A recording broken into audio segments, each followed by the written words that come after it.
Bienvenidos a Bartolomeo Meo, fans de los Mugiwara. Traigo una nueva entrega de Tirando del Hilo, en la que vamos a ver qué sacamos de la información obtenida en este último capítulo sobre esta viñeta en la que hablan de un incidente que ocurrió hace 200 años, cuando el gigante de hierro que hay en Egghead apareció en Mary Joyce. Del robot en sí, sabemos que se construyó hace 900 años, y es tecnología del Reino Antiguo. También podemos deducir que va tripulado, o al menos tripularlo es una opción, porque nos encontramos con el Dr. Vegapunk justo cuando intentaba salir de él. Nos cuentan que hace unos 200 años un robot de hierro gigante apareció en la cima de la Red Line y atacó, con muchas comillas, Mary Joyce, y que no hubo víctimas porque se quedó sin energía.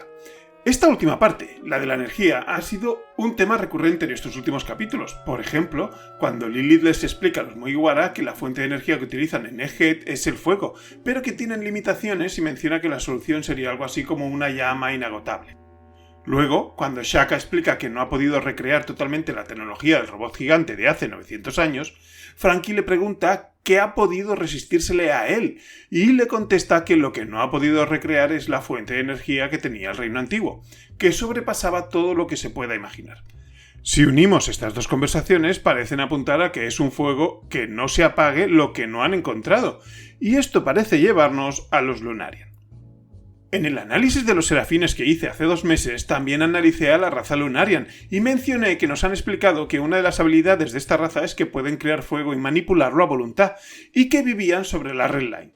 En la pelea con Zoro, King hizo una demostración de esto creando un dragón de fuego y atacando con él, pero siempre ha parecido que este tema debería ir más allá. Y ahora que buscamos una fuente de fuego inagotable, porque Vegapunk nos ha dicho que el fuego puede convertirse en todo tipo de energía, debemos tenerlos en cuenta. Ellos pudieron ser la fuente de energía del Reino Antiguo, o, cuando menos, formar parte de ella, para toda su tecnología. Algo parecido a lo que nos está diciendo Vegapunk de Egghead, que esa isla es un reflejo de la tecnología de hace 900 años, solo que con la limitación de tener un fuego finito. Cuanto más aprendemos sobre el Reino Antiguo y cuán avanzados estaban, la pregunta de cómo pudieron ser derrotados por esos 20 reinos va cobrando más importancia. Sobre todo, viendo lo que sabemos de los pocos de esos reinos que conocemos y lo atrasados que están. Una forma, y probablemente no será la única, sería acabando precisamente con su fuente de energía, lo que inutilizaría toda esa tecnología de la que estamos hablando. Y recordemos que todo apunta a que el gobierno mundial aniquiló la raza Lunarian y que incluso actualmente ofrece una alta recompensa a cualquiera que dé información sobre ellos. Es decir, quieren asegurarse de que siga extinta. Esa raza vivía en la Red Line. ¿Y dónde aparece el robot de repente? En la Red Line. Como en Tirando del Hilo debemos intentar pensar en todas las posibilidades, es verdad que los Lunarians no son la única opción. De hecho, solo hemos visto una vez activar tecnología del Reino Antiguo y no se ha hecho con fuego, sino con electricidad, gracias a la habilidad de la fruta de Enel. Es decir, como sería raro que la energía de todo un gran reino viviendo en la Luna dependiera de la habilidad de una fruta del diablo, tenemos que la opción más real sería el elemento natural, el rayo. Y hemos visto un arma capaz de usar rayos de este tipo en acción recientemente. Pero, aunque los Lunarian no tienen por qué ser la única opción, parece claro que son una opción, porque el comentario de que el fuego puede transformarse en cualquier tipo de energía hace que entre esos tipos esté la electricidad del rayo también. Además, sabemos que Vegapunk lleva tiempo experimentando con seres que puedan crear fuego, ya que los dragones artificiales que vimos en Panhazar los había creado él. Así que, para el tema que nos ocupa, siendo el robot de hierro tecnología del Reino Antiguo, debía usar la fuente de energía que usara ese reino, y por eso es importante analizar este punto, ya que le permitió llegar hasta Mary Joyce y se quedó sin ella una vez allí. Pero si los Lunarians son una fuente de fuego inagotable, ¿por qué los Vegapunks nos dicen que ojalá tuvieran una para poder usarla, si ya han creado allí a sus propios Lunarians, no? Con respecto a esto, se me ocurren 2 cosas. Que los Lunarians niños todavía estén limitados en cuanto a la cantidad de fuego que pueden generar, o que, como indiqué en ese análisis de los serafines que mencioné antes, cuando todavía no habíamos llegado a Egghead y conocido a Vegapunk, que tenía pinta de que los serafines van a tener una misión que hacer más adelante a favor del antiguo reino, y esto venía de que no tenía mucho sentido que el gobierno mundial estuviera asegurándose que no quedaran Lunarians en el mundo y, por otro lado, hayan permitido que se creara un grupo de ellos confiando, supongo, en que les obedecerán ciegamente. Ahora que hemos conocido a Vegapunk, gana enteros la posibilidad de que se haya hecho algo oculto con ellos en contra de quien los ha financiado, el gobierno mundial. Si fuera así, el auténtico Vegapunk podría haber ocultado este tema a sus satélites o, incluso algo más sencillo, Lilith ha actuado como debe, manteniendo el secreto.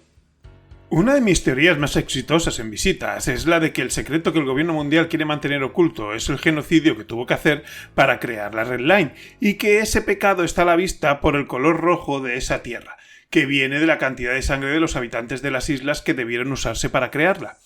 La Red Line es un muro mastodóntico que divide el planeta en dos y tiene sentido que no se haya creado desde cero, sino que algo tendría que haber allí, algún o algunos continentes, y es ahí donde vivirían los Lunarians en ese reino de dioses que ya nos han mencionado. Este muro actual se debió crear cubriendo esos continentes con islas, uniéndolos y ganando altura de forma que el gobierno mundial estuviera a salvo de las armas ancestrales Plutón y Poseidón. Lo que quiero señalar con esto es que seguramente gran parte del exterminio de los Lunarians debió suceder ahí, pero como ya sabemos, no están extintos, ya que al menos queda uno, King. Y sabemos que King tiene 47 años, así que alguien tuvo que traerlo al mundo, ¿no? Esto indica que hace 200 años tuvo que haber Lunarians sí o sí. Otra cosa que se ha destacado de los Lunarians es que son muy resistentes y pueden sobrevivir en cualquier entorno natural. Con esto se sientan las bases para que puedan quedar Lunarians hoy en día a pesar de que la raza haya sido aniquilada. Y si son sobrevivientes de ese reino de dioses, entonces pudieron resistir siglos prácticamente emparedados en la Red Line hasta ser capaces de salir. ¿Y de dónde salió el robot? Pues yo veo dos opciones, que saliera de la Red Line, junto con los Lunarians atrapados ahí, o que saliera del mar. Y entre esas dos, a mí me parece más viable que saliera del mar, porque si hubiera salido de la Red Line, se sabría, aunque solo fuera por el enorme boquete que habría dejado. Y además tenemos que ligarlo con los Gyojin de alguna manera, ya que, como Robin nos apunta, este hecho sucedió el mismo año en el que el gobierno mundial inició un movimiento contra la discriminación de los Gyojin, incorporando su reino al gobierno mundial e invitándolo a los Reverie. Antes de eso, los Gyojin tenían la categoría de peces. Estos hechos han de estar vinculados, y para hacerlo debemos pensar en el causa-efecto. Veamos. El gobierno mundial hace las paces con los Gyojin y el robot ataca a Mary Joyce.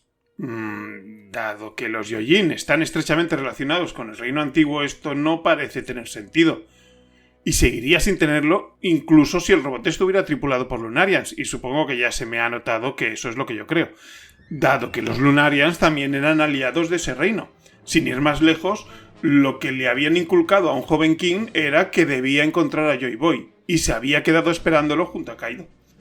Bueno, pues vamos a ver cambiando el orden. Un robot ataca a Mary Joyce y el gobierno mundial rompe los siglos de discriminación con los Gyojin. Esta opción parece posible, aunque solo sin el ataque del robot hay intimidación, algo que haga que el gobierno mundial cambie radicalmente su postura para con los Gyojin por miedo a una represalia. Pero no acaba de cuadrar del todo, ¿no? Pudo existir amenaza cuando el robot apareció en Mary Joyce, pero poco después el robot y sus tripulantes, si los hubiera, acabaron en manos del gobierno, y si hubiera habido un trato, no habría por qué seguir cumpliéndolo. Entonces, ¿qué? Vamos a ver si con un cambio podemos ayudar a que las piezas encajen mejor. El robot no atacó Mary Joyce, solo se desplazó hasta allí, lo que explicaría que no hubiera daños. Si hubiera querido, solo en el momento de llegar ya podría haberse cargado algún edificio, digo yo. Si el propósito del robot y sus tripulantes fue pacífico, que además también cuadra con el carácter de ese reino antiguo, se explica la ausencia de víctimas, y si además había algún Lunarian en el robot, se explica que tuviera energía para haber llegado hasta allí y lo hiciera en ese momento, justo cuando algún o algunos Lunarians se liberaron. ¿Y cómo encajamos algo pacífico aquí? Pues no sé, con un trato, por ejemplo, pero que deban cumplir las dos partes. Si ese fuera el caso, a mi parecer, tuvo que ser por parte de los Lunarians, ya que los Gyojin en principio no tenían nada que ofrecer, y si lo hubiera ya lo habrían pactado antes de este hecho, ¿no? Si uno o más Lunarians llegaron a Mary Joyce y quedaron a disposición de ellos, explicaría que un niño Lunarian fuera objeto de estudio unos 160 años más tarde. Podría ser descendiente o directamente hijo de él o los que llegaron ahí. Como no tenemos información sobre la longevidad y la forma de reproducirse de los Lunarians, no puedo concretar aquí. Ese ponerse a disposición del gobierno mundial podría ser lo que ofrecieran. Esta oferta de entregarse, de forma secreta, obviamente, por eso Vegapunk no menciona tripulantes en ningún momento, seguramente la referencia en un próximo vídeo sobre un lugar que parece que no tenga nada que ver. Ahí dejo la referencia para el futuro. Pero nos faltan datos, ya que esto sigue sin tener relación con los Gyojin. Además, siento como que ya estoy especulando demasiado. Tal vez sea algo más simple, como que la llegada de un Lunarian permitió que un robot que llevaba siglos inactivo en el fondo del mar, bajo Mary Joyce, es decir, junto o en la isla Gyojin, se activara y pudiera subir hasta la cima, y el gobierno mundial se diera cuenta de que no están tan a salvo como creían y que fuera mejor llevarse bien con sus vecinos del sótano, aunque seguro que hay algo más que aún no sabemos. Pero los tiros probablemente vayan por ahí.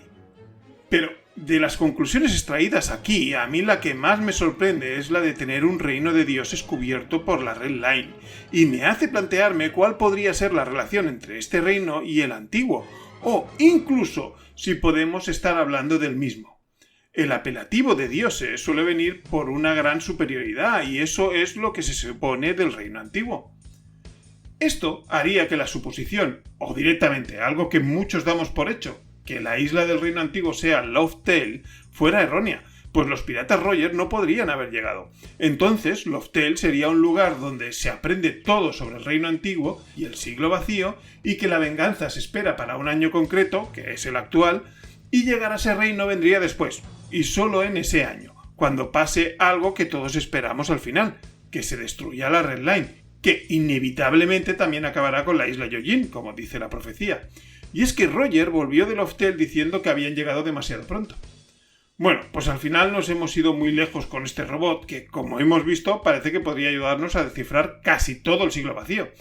Ya empiezan a llegar las pistas previas a las respuestas en One Piece. Yo, por mi parte, espero que os haya gustado este análisis y si es así, tal vez nos encontremos en algún otro vídeo. ¡Nos vemos!